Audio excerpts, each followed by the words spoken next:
बिस्मिल्लाहिर्रहमानिर्रहीम। अस्सलाम वालेकुम वरहमतुल्लाहि वबरकातुहू। कैसे हैं आप सब? आज हम उर्दू कायदे की पढ़ाई करेंगे। अपना कायदा खोलिए सफ़ा नंबर 38। पहले दुआ पढ़ लेते हैं। रब्बी ज़िदनी इल्मा, ऐ मेरे रब मेरे इल्म में इजाफा फरमा। हम जिस तारीख पे ये पढ़ाई करेंगे, पहले हम वो तारीख लिखेंगे और जिस दिन पढ़ेंगे उस दिन के ऊपर सर्कल लगाएंगे। ठीक है, दायरा बनाएंगे। कहानी, आज हम क्या पढ़ रहे हैं बेटा? कहानी नानी का घर। नानी का घर, आज हम कहानी पढ़ेंगे नानी का घर। आए मिलकर पढ़ें। हम सब भी अपनी नानी के घर जाते हैं ना। हमारी नानी का घर कैसा है?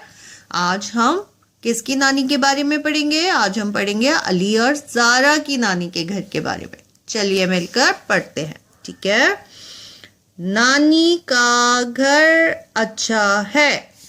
नानी का घर अच्छा है। अली और ज़ारा नानी के घर जाते हैं।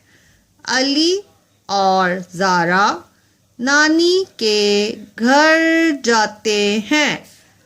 अली और ज़ारा नानी के घर जाते हैं। ये अली और ज़ारा की नानी का घर है। मानो और तोता भी साथ जाते हैं। मानो और तोता भी साथ जाते हैं। घर के सामने खेत हैं। घर के सामने खेत हैं। घर के सामने खेत हैं। ज़ारा को खेत पसंद है। ज़ारा को खेत पसंद है। अली और ज़ारा खेत में खेलते हैं। अली और ज़ारा कहाँ खेलते हैं बेटा? खेत में। अली और ज़ारा खेत में खेलते हैं। झूला भी झूलते हैं। झूला भी झूलते हैं। झूला भी झूलते हैं। मिलकर खेलना अच्छी आदत है।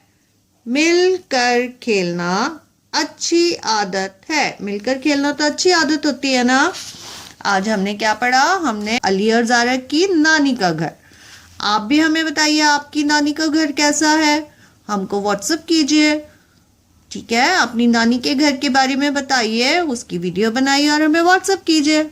और इस सफ़े को बार बार पढ़िए ताकि आपको पढ़ना आए। अपना बहुत ख्याल रखिए। अल्लाह हाफ़िज़।